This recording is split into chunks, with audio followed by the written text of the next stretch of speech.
Bonjour. Je dois donc vous parler en quelques minutes de mon prochain livre intitulé La vie partielle, mon journal clinique partant de déconfinement. Je pourrais dire d'abord que ce journal clinique, il commence le 16 mars 2020, date absolument décisive pour moi, puisque c'est non seulement le début du confinement général, mais c'est aussi la date de la décision que je prends de me donner rendez-vous en quelque sorte à ma table d'écriture pour rendre compte quotidiennement, tous les jours, rendre compte des événements auxquels nous sommes confrontés, des épreuves que nous traversons, et d'autre part de l'expérience toute nouvelle, inédite que je fais alors, expérience inédite de des séances psychanalytiques par téléphone. Il m'a semblé à ce moment-là qu'il était à la fois urgent, nécessaire de recourir à cette écriture, nécessaire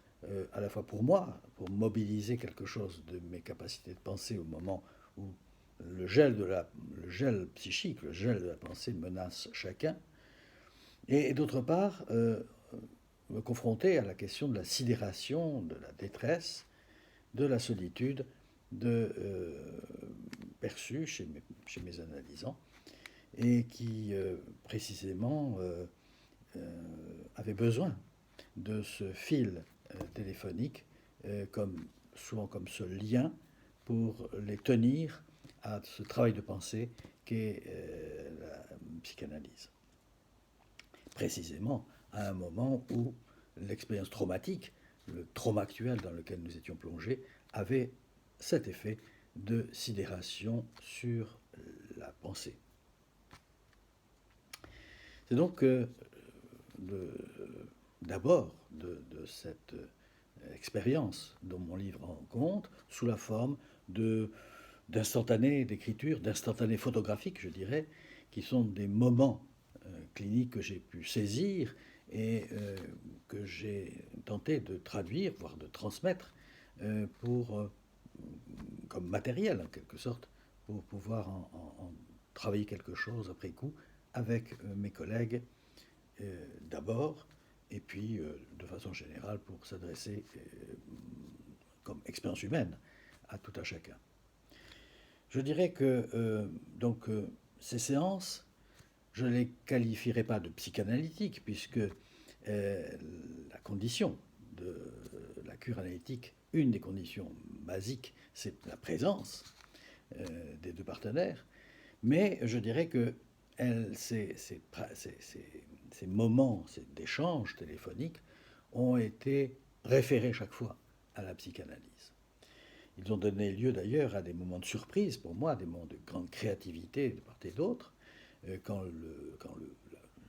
la voix de l'analyste devenait le seul fil à tenir entre les deux partenaires, que ce fil de la voix était le seul lien, puisque tous les autres contacts étaient obsolètes, et que d'une certaine manière, ce fil tendu entre les deux, entre l'analyste et l'analysant, ce fil de la voix a pu être comme un lieu de résistance, voire de résilience par rapport à la situation que nous étions en train de vivre. Alors j'ai pris un certain nombre d'exemples de situations particulières. Par exemple, se parler à l'oreille qui est le propre de l'expérience téléphonique, prend dans la dimension de la situation analytique évidemment un relief fantasmatique et d'une excessive proximité.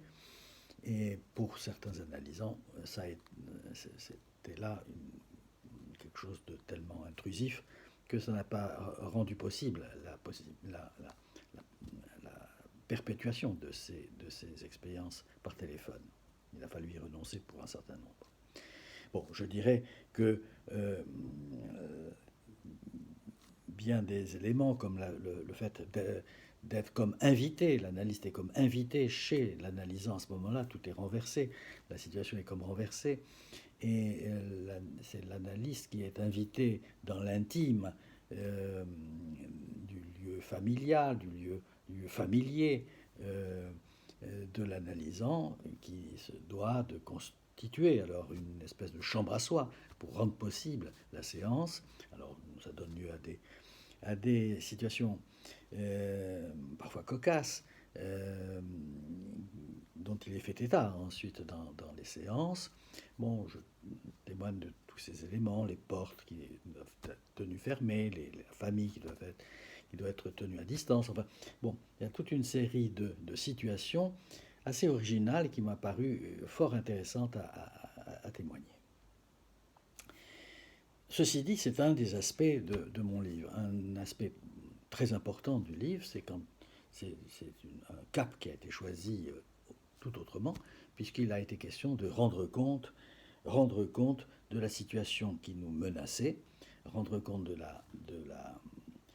des événements, si je peux dire,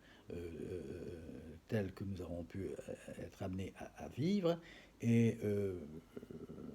là aussi, un certain nombre de témoignages dans mon écriture a pu vouloir les transmettre.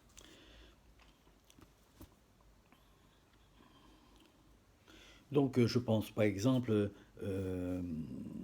note par exemple le 30 mars, derrière les grilles de nos angoisses, quand je me promène dans ces rues désertes et que je me confronte à ces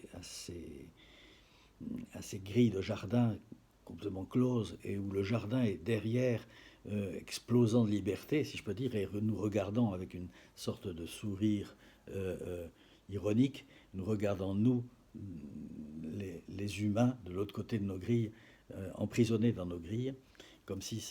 la situation s'était là aussi comme inversée. Bon, je note par exemple combien le 1er avril, le cynisme sanitaire dans lequel il a été question de choisir entre les jeunes et les vieux, avec des propos sur le mode, si la situation sanitaire s'avère encore plus grave, il faudra faire des choix. Je pense au 13 avril aussi, où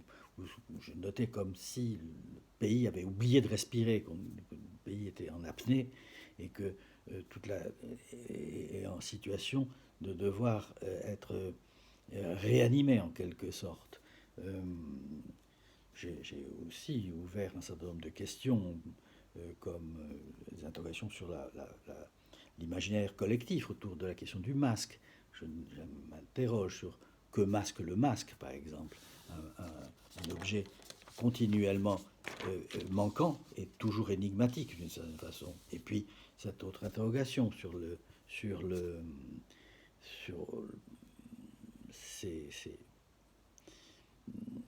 pertes de visage, si je peux dire, comme si nous étions devenus des sans-visages, avec le port du masque, avec ses visières transparentes, serions-nous devenus des sans-visages,